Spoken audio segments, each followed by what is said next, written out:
సాగిపోను నేను, సాగిపోదును, ఆగిపోను నేను. విశ్వాసములో నేను, ప్రార్థనలో నేడు, విశ్వాసములో నేను, ప్రార్థనలో నేడు. హల్లెలూయా హల్లెలూయా హల్లెలూయా హల్లెలూయా హల్లెలూయా హల్లెలూయా హల్లెలూయా హల్లెలూయా.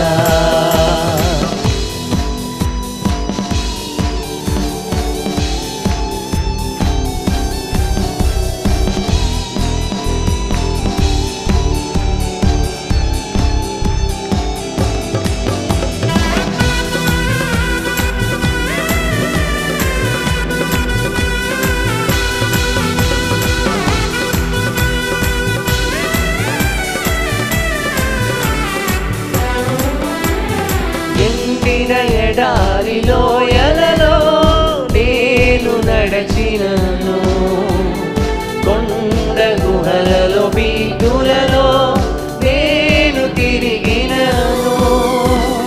ఎండిన ఎడారిలో ఎలలో నేను నడచినను, కొండ గుహలలో బీగులలో నేను తిరిగినను.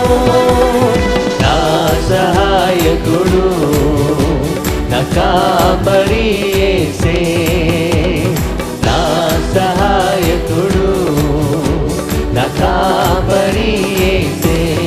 హల్లెలూయా హల్లెలూయా హల్లెలూయా హల్లెలూయా హల్లెలూయా హల్లెలూయా హల్లెలూయా హల్లెలూయా హల్లెలూయా.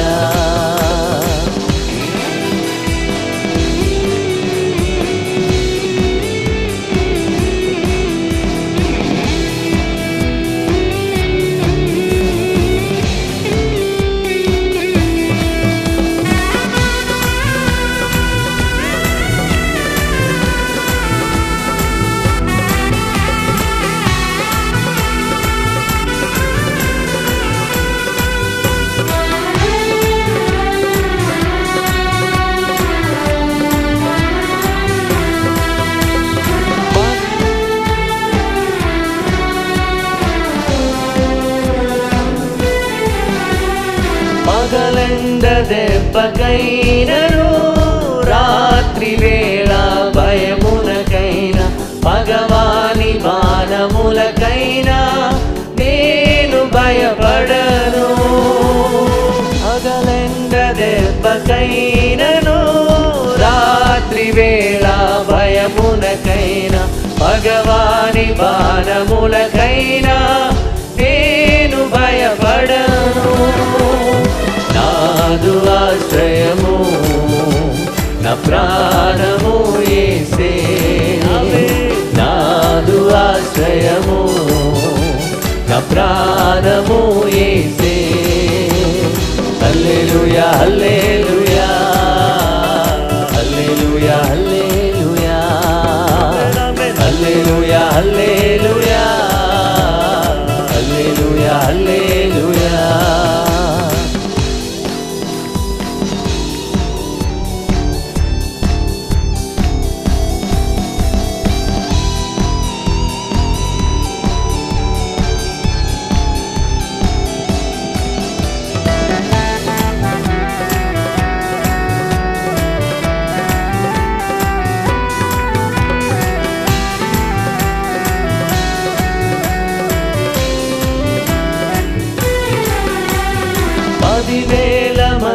పైబడిన పదిలముగా నేనుండెదను, ప్రభు యేసు సన్నిధానమే నాకు ఆధారం.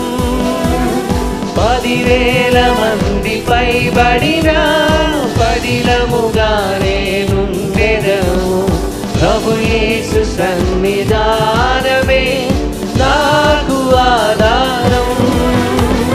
నాదు కేడెము నా కోటయు యేసే, నా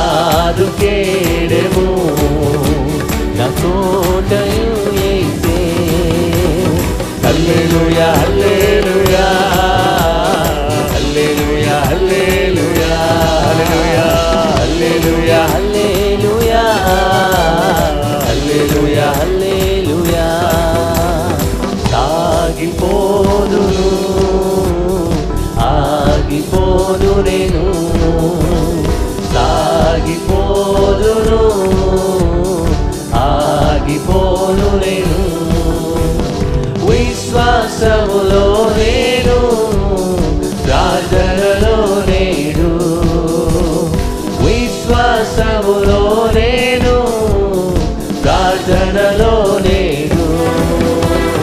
హల్లెలూయా హల్లెలూయా హల్లెలూయా హల్లెలూయా హల్లెలూయా హల్లెలూయా హల్లెలూయా హల్లెలూయా హల్లెలూయా హల్లెలూయా హల్లెలూయా హల్లెలూయా హల్లెలూయా హల్లెలూయా హల్లెలూయా. ఆమేన్. హల్లెలూయా హల్లెలూయా. దయచేసి అందరూ కూడా ప్రభు సన్నిధిలో లేచి నిలబడదామండి. హృదయపూర్వకంగా తండ్రి దేవా నీకే స్తోత్రం అని దేవుని మనం స్తుతిస్తాం, దేవుని గణపరుస్తామండి. ప్రతి వారు కూడా దేవానికి స్తోత్రం. హల్లెలూయా హల్లెలూయా హల్లెలూయా. గొప్ప రాజా నీకు స్తోత్రం తండ్రి. యేసయ్యా మీకు వందనాలు, మీకు స్తోత్రములు. నా సర్వము నీవే దేవా, నా సమస్తము నీవే దేవా. యేసయ్యా మీకు వందనాలు. తండ్రి దేవా తండ్రి దేవా నా సర్వం నీవయ్యా, నీవుంటే నాకు చాలు. తండ్రి దేవా తండ్రి దేవా నా సర్వం నీవయ్యా, నీవుంటే నాకు చాలు. నా ప్రియుడా నా ప్రాణమా నిన్నారాధించదన్, నా జీవమా నా స్నేహమా నిన్నారాధించదన్. నా ప్రియుడా నా ప్రాణమా నిన్నారాధించదన్, నా జీవమా నా స్నేహమా నిన్నారాధించదన్. తండ్రి దేవా ఆనందమా నీ వడిలో నాకు సుఖము. తండ్రి దేవా తండ్రి దేవా ఆనందమా నీ వడిలో నాకు సుఖము. తండ్రి దేవా తండ్రి దేవా నా సర్వం నీవయ్యా, నీవుంటే నాకు చాలు. తండ్రి దేవా తండ్రి దేవా నా సర్వం నీవయ్యా, నీవుంటే నాకు చాలు.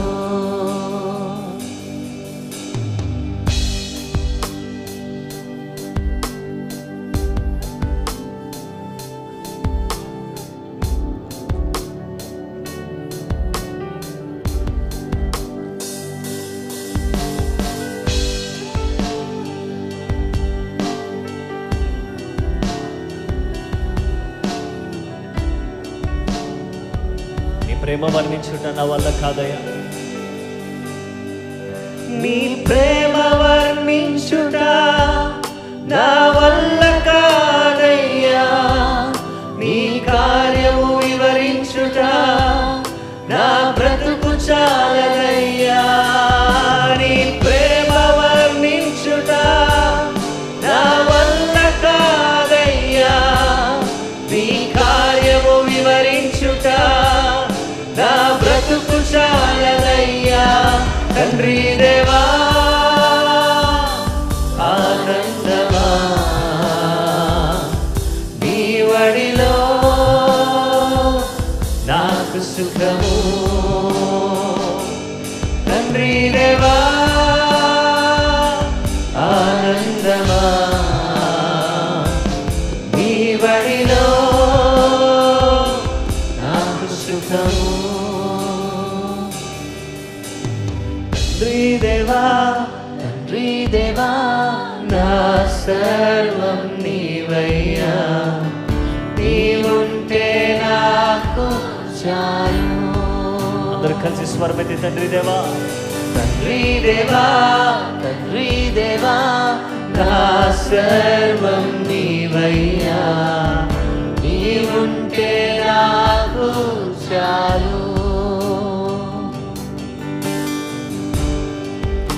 వద్ద రెండు చేతులు పైకెత్తి దేవా, నా దేవా, నా తండ్రి, మా యేసయ్యా నీకు స్తోత్రం.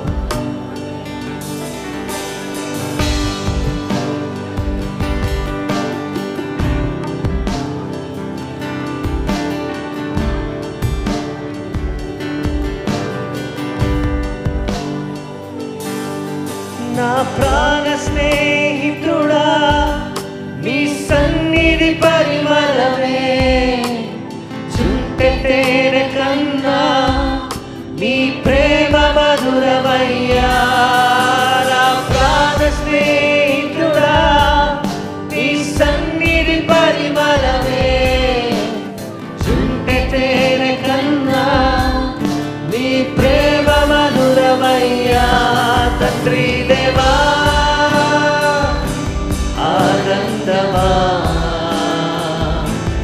నీ వడిలో నాకు సుఖము, నాకు సుఖము. తండ్రి దేవా, ఆనందమా నీ వడిలో నాకు సుఖము. తండ్రి దేవా, తండ్రి దేవా, నా సర్వం నీవయ్యా, నీవుంటే నాకు చాలు. హృదయపూర్వకంగా తండ్రి దేవా, తండ్రి దేవా, తండ్రి దేవా, నా సర్వం నీవయ్యా, నీవుంటే నాకు చాలు. నీ ప్రేమ వర్ణించుట నా వల్ల కాదయ్యా, నీ కార్యము వివరించుట నా బ్రతుకు చాలదయ్యా. నీ ప్రేమ వర్ణించుట నా వల్ల కాదయ్యా, నీ కార్యము వివరించుట నా బ్రతుకు చాలదయ్యా. ఒకసారి నీ ప్రేమ, నీ ప్రేమ వర్ణించుట నా వల్ల కాదయ్యా, నీ కార్యము వివరించుట నా బ్రతుకు చాలదయ్యా. నీ ప్రేమ,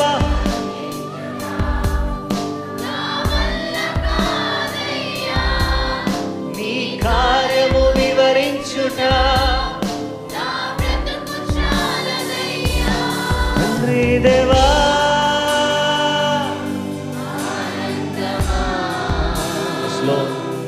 నీ వడిలో నాకు సుఖము. తండ్రి దేవా,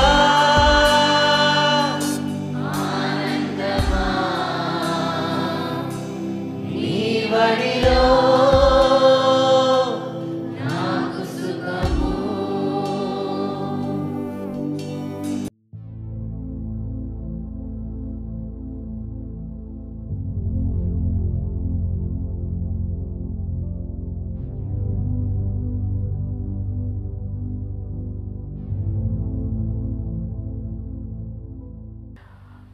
ప్రభు అయిన యేసుక్రీస్తు నామములో మీకు అందరికి కూడా శుభములు, వందనాలు తెలియజేస్తున్నాను. ఈ ఉదయకాలం ప్రార్థనా పోరాటానికి మిమ్మల్ని అందరినీ కూడా ప్రేమతో ఆహ్వానిస్తున్నాను. ఇంతవరకు కూడా ఎంతో చక్కగా దేవుని స్తుతించి దేవుని ఘనపరచడానికి దేవుడు అనుగ్రహించిన గొప్ప కృపను బట్టి నేను వ్యక్తిగతంగా దేవునికి స్తోత్రం చెల్లిస్తున్నాను. ఈ సమయంలో మనమందరం కూడా దేవుని వాక్యాన్ని ధ్యానం చేద్దాం.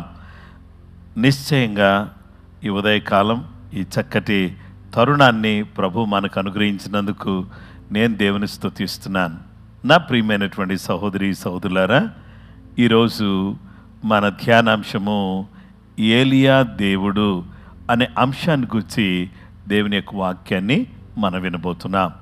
దీంట్లో రెండవ భాగాన్ని మనం చూద్దాం. గత వారం ఏలియా దేవుడు ఏలియా చేత ప్రకటించిన దాన్ని నెరవేర్చినవాడు అనే విషయాన్ని విన్నాం కదా. మరి ఈరోజు దేవుని యొక్క వాక్యాన్ని మనం రెండో భాగాన్ని మనం విందాం. ఈ రెండో విషయం ఏంటంటే పోషణ, ప్రొవిజన్. దేవుని బిడ్డలారా, ఏలియా జీవితం ఎంతో అద్భుతమైన ఆశ్చర్యకరమైన జీవితం. ఇక్కడ ఏలియా జీవితంలో మనకు కనబడే చాలా చక్కటి విషయాలు ఈరోజు మనం ధ్యానం చేద్దాం. మొదటి రాజుల గ్రంథం 17వ అధ్యాయం 6వ వచనం.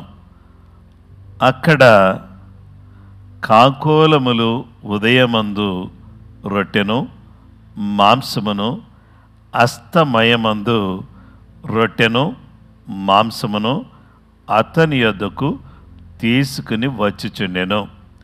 అతడు వాగు నీరు త్రాగుచు వచ్చెను. 1 Kings chapter 17 verse 6. The ravens brought him bread and meat in the morning, and bread and meat in the evening, and he drank from the brook. దేవుని వాక్యం మనకు తెలియచేస్తున్నటువంటి విషయం ఏంటంటే, ఇక్కడ జీవము గల దేవుడు ఏలియాకు చాలా చక్కగా కెరీతు వాగు దగ్గర చక్కటి పోషణను అందిస్తున్నాడు. దేవుని బిడ్డలారా, మనం అనుకున్న రీతిగా దేవుడు పోషించడు. దేవుని విధానాలు మానవ విధానాలకి అతీతంగా ఉంటాయి. దేవుని విధానాలు ఉన్నతమైనవిగా మనకు కనబడతాయి.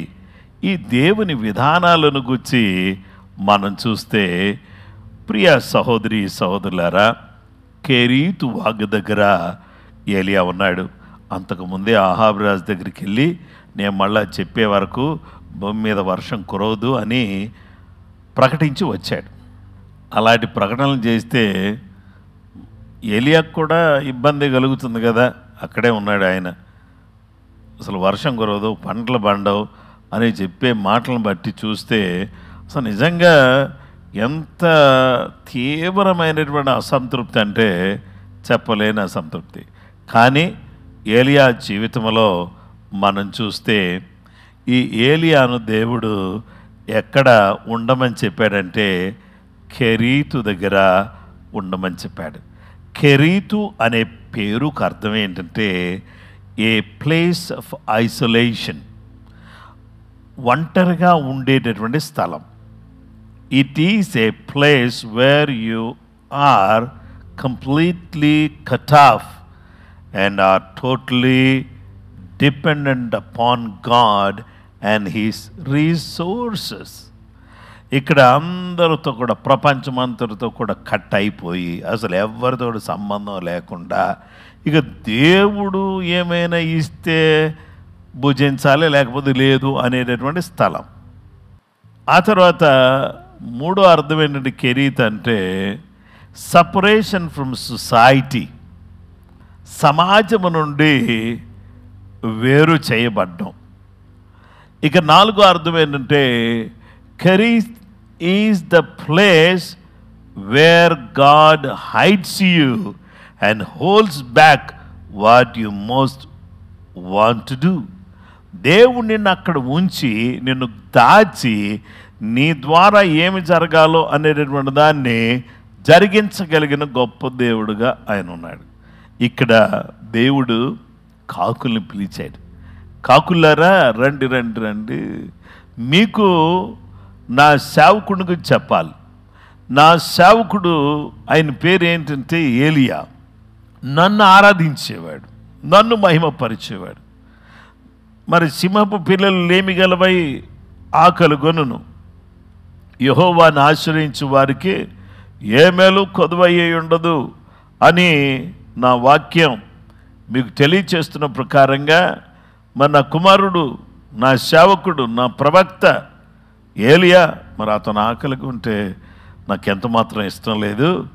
రండి, మీకు నేనేమి నేర్పిస్తానంటే I want to teach you the discipline. మీకేమి నేర్పిస్తానంటే డిసిప్లిన్ నేర్పించబోతున్నాను. మీరేం చేయకూడదంటే చచ్చిపోయినట్లని, మురిగిపోయిన వాటిని మీరు నా సేవకుడి భోజనం మీ నోటితో తీసుకుని వెళ్ళాలి కదా. మరి చచ్చిపోయినటువంటి వీటిని తిని మీరు మరి నా సేవకుడి భోజనం తీసుకెళ్తే అది అపవిత్రం అయిపోద్ది కదా. అందుకనే first you need to have a clean habits. కాకి బుద్ధి దొంగ బుద్ధి, కాకి బుద్ధి మంచి బుద్ధి కాదు. మరి ఇలాంటి బుద్ధి కలిగినటువంటి కాకి డిసిప్లైన్ నేర్పించడం అంటే చాలా కష్టం. ఈ డిసిప్లైన్లోకి కాకులను తీసుకొచ్చి చూడండి, డిసిప్లైన్ ఏంటో తెలుసా? ఈటింగ్ హ్యాబిట్స్ చేంజ్ చేసుకోవాలి మీరు. Second, you need to follow the punctuality, time maintain చేయాలి. ఎందుకంటే నా దాసుడికి పలానా టైంకి మీరు భోజనం తీసుకెళ్ళాలన్నాను, ఉదయాన్నే ఆ టైంకి వెళ్ళాలి. మరి ఎక్కడ దొరుకుతుంది ప్రభు అంటే, I will make a way for you. ఎక్కడ ఆహారం ఉంది అక్కడ తీసుకెళ్తా.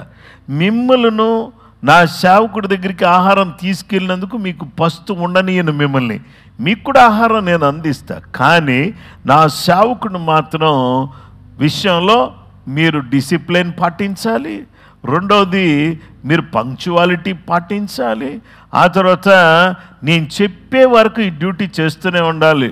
మీరు డ్యూటీ విషయంలో మీరు ఎక్కడ కూడా తేడా రాకూడదు. ఒకరోజు నాకు తలనొప్పి వచ్చింది, మెడ నొప్పి వచ్చింది, కాలు నొప్పి వచ్చింది, నా రెక్క ఎగరలేదు, ఇలాంటి సాకులు చెప్పి ఆగిపోకూడదు సుమి. మీరందరూ కూడా చాలా హెల్తీగా ఉండి నా సేవకుడికి టైం టు టైం రొట్టె మాంసం ఎవ్రీడే. ఎంత అద్భుతకరుడు! కరువులో రొట్టెను మాంసాన్ని చక్కటి భోజనాన్ని దేవుడు తీసుకెళ్ళి ఏలియా ప్రవక్తకు పెట్టేటట్టుగా దేవుడు కాకులకు ఆజ్ఞాపించాడు. అసలు నిజంగా ఎంత గొప్ప దేవుడు అండి, ఎంత గొప్ప దేవుడు! మన పోషకుడు ఆయన మనల్ని పోషించే దేవుడు. చూసారా దేవుని బిడ్డలారా, ఆకాశ పక్షులను చూడండి, అవి విత్తవు, కొయ్యవు, కొట్లలో కూర్చుకనువు, అయినా వాటిని నేను పోషిస్తున్నాను.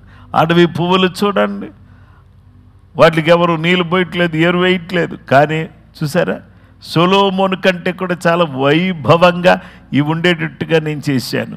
అయితే దేవుని బిడ్డలారా, ఈరోజు గమనించండి, దేవుడు తన సేవకుడికి 6 నెలల పాటు 6 months 6 నెలలు అద్భుతమైన రీతిలో దేవుడు పోషించాడు, ఏలియాను పోషించాడు. ఇంతలోకి వాగు ఎండిపోయెను. దేవుడు వాగు ప్రవహించినంత కాలం కాకుల ద్వారా ఆహారం రప్పించాడు. వాగు ఎండిపోయింది, నేనేం చేయాలి ప్రభు అని ఏలియా దేవుని వైపు చూస్తూ ఉంటే, ఏలియా రా రా రా రా రా నిన్ను సారేపతుకు తీసుకుని వెళ్ళబోతున్నాను. సారేపతులో ఒక విధవరాలు ఉంది. ఆ విధవరాళ్ళకి ఒక కుమారుడు ఉన్నాడు. ఆ ఇంటికి నువ్వు వెళ్ళాలి. ఆ ఇంట్లో విధవరాని ఇంట్లో నేను 6 నెలలు అయిపోయింది కదా, ఇంకో 3 సంవత్సరాల పాటు ఆ ఇంట్లో నిన్ను పోషిస్తాను అని చెప్పి సారేపతుకు తీసుకుని వెళ్ళాడు. ఈ సారేపతు అనేటటువంటిది ఎలాంటిదంటే, ఈ యొక్క బంగారమును వెండిని పుటం వేసేటటువంటి కొలిమి లాంటిది. ఆ కొలిమి దగ్గర తీసుకుని వెళ్ళి అక్కడ దేవుడు అద్భుతమైన రీతిలో ఎవరిని పోషిస్తున్నాడు తెలుసా? ఏలియాను పోషిస్తున్నాడు. ఏలియా వెళ్ళి ఏమన్నారంటే, అమ్మా, 1 రాజుల గ్రంథం 17వ అధ్యాయం 15వ వచనం 16వ వచనం, ఇశ్రాయేలు దేవుడని యెహోవా సెలవిచ్చి ఉన్నాడు అనెను. అందులో ఆమె వెళ్ళి ఏలియా చెప్పిన మాట చొప్పున చేయగా అతను ఆమెయు ఆమె ఇంటి వారిని అనేక దినములు భోజనం చేయించి వచ్చారు. నువ్వు వెళ్ళి ఆ మొదటి అప్పం తీసుకురామ్మా అని చెప్పగానే యెహోవా ఏలియా ద్వారా సెలవిచ్చిన మాట ప్రకారం తొట్టిలో ఉన్న పిండి తక్కువ కాలేదు, బుడ్డిలో ఉన్న నూనె అయిపోలేదు. 3 సంవత్సరాలు పిండి వస్తానే ఉంది, నూనె వస్తానే ఉంది. ఇది దేవుని దాసుని మాట వింటే వచ్చే ఆశీర్వాదం. దేవుని వాక్య భాగములు మనం చూస్తే, దేవుని దాసుడు దేవుని మాట వింటే కాకుల ద్వారా ఆహారం వచ్చింది. మరి దేవుని దాసుని మాట సారేపతు విధవరాలు వింటే ఆమె ఇంటిలో 3 సంవత్సరాలు సమృద్ధి కలిగింది. దేవుడు ఎలాంటి దేవుడు అంటే చక్కటి దేవుడు, మంచి దేవుడు, పోషించే దేవుడు. బదరి వృక్షం కింద ఒక్కరోజు మరణాపేక్ష కలిగినటువంటి వాడే ఏలియా బాధపడుతూ ఉంటే దేవుడు అతను లేపి భోజనం చేయి అన్నాడు. నీ శక్తికి మించిన ప్రయాణం, ఇదిగో నీళ్ళబుడ్లో నీళ్ళున్నాయి, రొట్టెలున్నాయి, నువ్వు భోజనం చేయి అన్నాడు. ఎంత మంచి దేవుడు! మన భోజనాన్ని పట్టించుకునే దేవుడు, మనకు భోజనాన్ని సిద్ధపరిచే దేవుడు. అరణ్యంలో లక్షలాది మంది ప్రజలకు మన్నాను కురిపించలేదా? యేసుక్రీస్తు ప్రభువారు 5 రొట్టెలను 2 చేపలను 5,000 మందికి ఆహారంగా పంచలేదా? దేవునికి అసాధ్యమైనది ఏమున్నది చెప్పండి? సర్వశక్తిమంతుడు, గొప్ప దేవుడు. ఏమి తిందుమా, ఏమి త్రాగుదుమా అని మీ ప్రాణమును గుచ్చి, ఏమి ధరించుకుందామని మీ దేహాన్ని గుచ్చి, తినుటను గుచ్చి, త్రాగుటను గుచ్చి, ధరించుకొనుటను గుచ్చి మీరు చింతపడుతున్నారా? మీరు ఏమాత్రం చింతించొద్దు. నా రాజ్యాన్ని, నా నీతిని మొదట వెదకండి, అప్పుడు అవన్నీ కూడా మీకు అనుగ్రహించబడతాయి. ఏ కొదువ మీకుండదు. ఏ కొదువ లేకుండా నేను మిమ్మల్ని పోషిస్తాను. ఈ మాట గట్టిగా పట్టుకుందాం. నా పోషకుడు. ఏలియాను పోషించినవాడా? కెరీతు వాగు దగ్గర పోషించినవాడా? విధవరాలి ఇంటిలో సారేపతులో పోషించినవాడా? ఆకలి కొనిన వారిని 5 రొట్టెలతో 2 చిన్న చేపలతో పోషించినవాడా? మార్గాయాసము చేత బదరి వృక్షము కింద బాధపడుతూ ఉంటే నిద్రిస్తున్నటువంటి ఏలియాను ప్రోత్సాహపరిచి ఆహారం పెట్టినవాడా? ఈరోజు మా పోషకుడువు నీవు. హాగరుకు బెయిర్షెబా అరణ్యములో నీటి ఊటను కలుగు చేసిన వాడవు నీవు. ఇశ్రాయేలు ప్రజలకు అరణ్యములో మన్నాను కురిపించి, పూరేళ్లను కురిపించి, బండ నుండి నీళ్లను పంపించినవాడా? ఎంత మంచి దేవుడు నైనా నువ్వు! ఎంత గొప్ప దేవుడు మాకు దేవుడుగా ఉన్నావు. మా పోషకుడుగు నీవు. ఫిలిప్పీ పత్రిక 4:19 కాగా దేవుడు తన ఐశ్వర్యము చొప్పున క్రీస్తు యేసునందు మహిమలో మీ ప్రతి అవసరతను తీర్చును. ఇది చదవడానికి చాలా అద్భుతంగా ఉంది ఈ వాక్యం. God shall supply all your need according to his riches in glory by Christ Jesus. క్రీస్తు యేసునందు మీ ప్రతి అవసరం తీరుస్తారు. దానికంటే ముందు ఈ 4వ అధ్యాయంలో చూస్తే, 4వ అధ్యాయంలో ఈ ఫిలిప్పీ ప్రాంతంలో, మాసిదోనియా ప్రాంతంలో వీళ్ళు చాలా విషయాల్లో పౌలు గారికి సహకారులుగా ఉన్నారు. పౌలు గారికి మేలు చేసేవారిగా ఉన్నారు. క్లెమెంటు, కొందరు స్త్రీలు పరిచర్యలో సహకారం అందించారు. అలాగే ఆర్థికమైన సహకారం పౌలు గారికి చేశారు. ఇలాంటి సందర్భంలో దేవుని బిడ్డలారా, ఎపఫ్రోదితు వలన పంపిన వస్తువులను మరి అతను పుచ్చుకున్నాడు. మనోహరమైన సువాసన కలిగినగా ఉన్నాయి అని చెప్పేసి అని అంటున్నాడు. అందువల్ల దేవుడు మన అవసరాలన్నీ తీరుస్తాడు.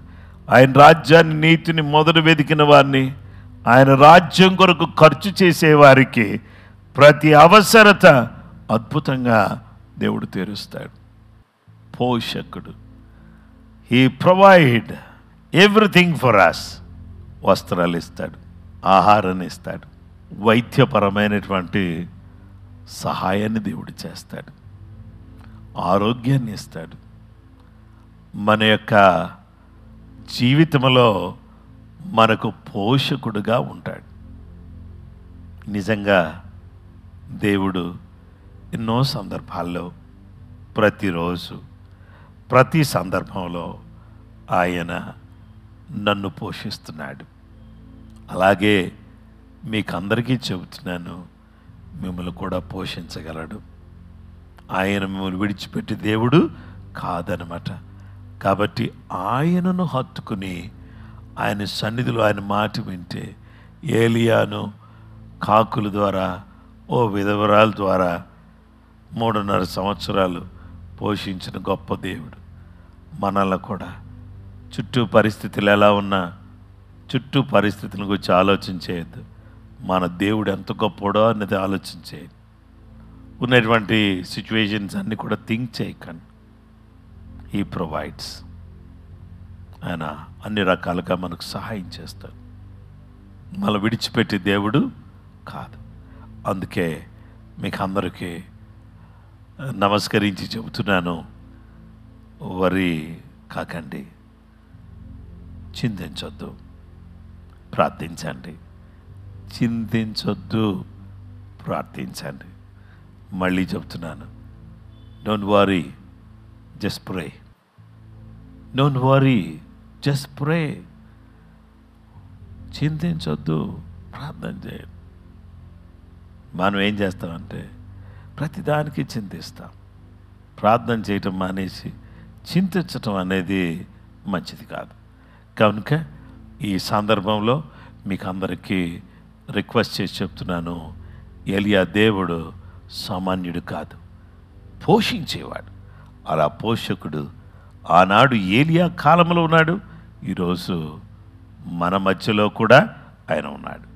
ఈ గొప్ప దేవుడు మనల్ని పోషించి మనల్ని అన్ని విధాలుగా నడిపించటానికి, కృపగల దేవుడు మన పక్షంగా ఉండి కార్యం చేయడానికి ఆయన సంసిద్ధంగా ఉన్నాడు. మీరు కూడా సిద్ధంగా ఉండి కళ్ళు మూసుకుని దేవుని సన్నిధిలో మనం ప్రార్థన చేద్దాం.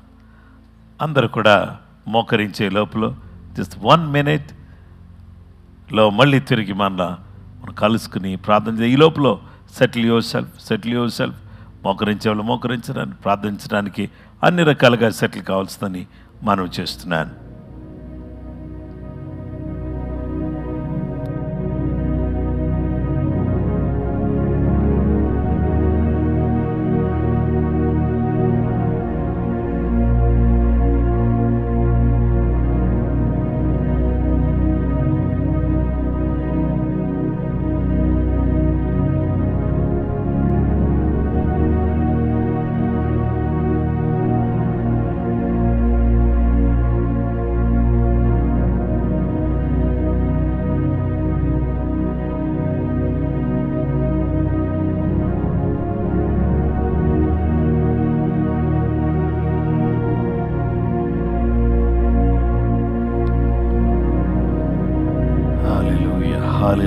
హల్లెలూయా, హల్లెలూయా.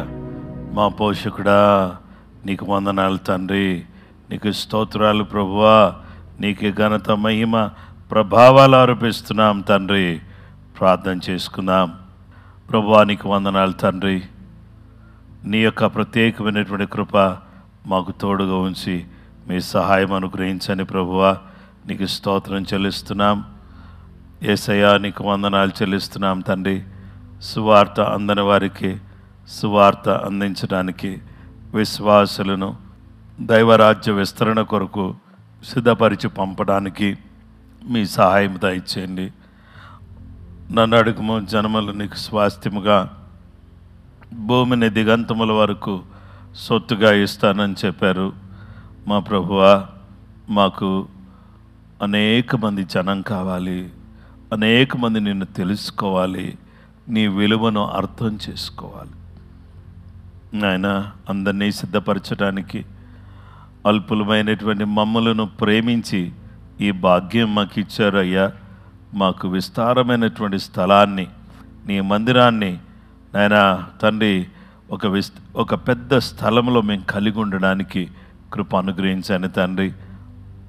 నాయన, నీ దయను బట్టి ఆరాధన టీవీలో ప్రతి సోమవారం రాత్రి 7 గంటలకు ప్రసారం చేయబడే ప్రేమపునుడు ఆధ్యాత్మిక కార్యక్రమం ఆశీర్వాదకరంగా జరుగుటకు సహాయం చేయండి. బుధవారం జరిగేటటువంటి యూత్ మీటింగ్లోను, శుక్రవారం జరిగే ఫాస్టింగ్ ప్రేయర్లోను, ఆగస్టు 15వ తారీఖు జరిగేటటువంటి స్కూల్ ఆఫ్ హీలింగ్లోను మీరు తోడుకోనండి. నాయనా, కెన్యా మరియు టాంజానియా మిషన్ ట్రిప్ కొరకు ప్రార్థన చేస్తున్నా. ఆగస్టు 20 నుంచి 30వ తారీఖు వరకు ఈ యొక్క దినాల్లో నీ దాసులమైన మమ్మలను వాడుకోండి. ఈ నూతన విద్యా సంవత్సరంలో బిడ్డలందరినీ కూడా కాపాడి దీవించమని ప్రార్థన చేస్తున్నాం. ప్రపంచమంతటి కొరకు ప్రార్థన చేస్తున్నాం. ప్రపంచ దేశాలను మీరు కాపాడండి ప్రభువా. ప్రపంచ దేశాల్లో గొప్ప కార్యాలు చేయండి నాయనా. ప్రతి దేశాన్ని కాపాడండి. భారతదేశమును కాపాడండి. అలాగే ప్రభువా యెరూషలేమును, ఇశ్రాయేలును కాపాడండి. బలహీనంగా ఉన్నటువంటి ఆయన బిడ్డలు, ఆయన సహోదరులు ప్రకాష్ గారిని, ప్రసన్న కుమార్ గారిని, ఎలిజబెత్ గారిని, వెస్లీ గారిని, నాయన కుమారుడు ముఖేష్ను, అలాగే ప్రభువా సహోదరి జేమ్స్ గారిని, కుమార్తె ఎల్సీని మీ నామములో జ్ఞాపకం చేసుకోండి. మా ప్రభువా సంఘ సరిహద్దులు విశాలపరచండి. అద్భుతమైన కార్యాలు జరిగించండి నాయన. ఎవరు ఏ కుటుంబం ఏ పరిస్థితిలో ఉన్నా వాళ్ళని జ్ఞాపకం చేసుకోండి. బ్రాంచ్ చర్చెస్ అన్నిటినీ జ్ఞాపకం చేసుకోండి. అందరినీ కూడా ఆత్మీయంగా బలపరచండి. నూతనమైనటువంటి విధానములో మీ బిడ్డలందరినీ కూడా తీర్చిదిద్ది మీరే మహిమ, మీరే ఘనత, మీరే ప్రభావాలు పొందుకోమని క్రీస్తు యేసు పరిశుద్ధ నామములో ప్రార్థన చేసి వేడుకొనుచున్నాం మా పరలోకపు తండ్రి. ఆమేన్. మన పరమ తండ్రి అయిన దేవుని ప్రేమ, కుమారుడైన యేసు క్రీస్తు ప్రభువారి యొక్క కృప, పరిశుద్ధాత్మ దేవుని నిత్య సన్నిధి సహవాసం చేరువన మనకును సకల లోకములో ఉన్న పరిశుద్ధులకు పోషకుడైన ఏలియా దేవుడు పోషిస్తూ సదా నడిపించును గాక. ఆమేన్. ఆమేన్. ప్రైజ్ ది లార్డ్ అండి. అందరికీ వందనాలు. ప్రభు మిమ్మల్ని దీవించును గాక. నిశ్చయంగా రేపటి దినమందు మనము మరొక అద్భుతమైనటువంటి సందేశం ద్వారా మనం కలుస్తాం. కృపగల దేవుడు మిమ్మలను మీ కుటుంబాలను సమృద్ధిగా దీవించును గాక. ఆమేన్.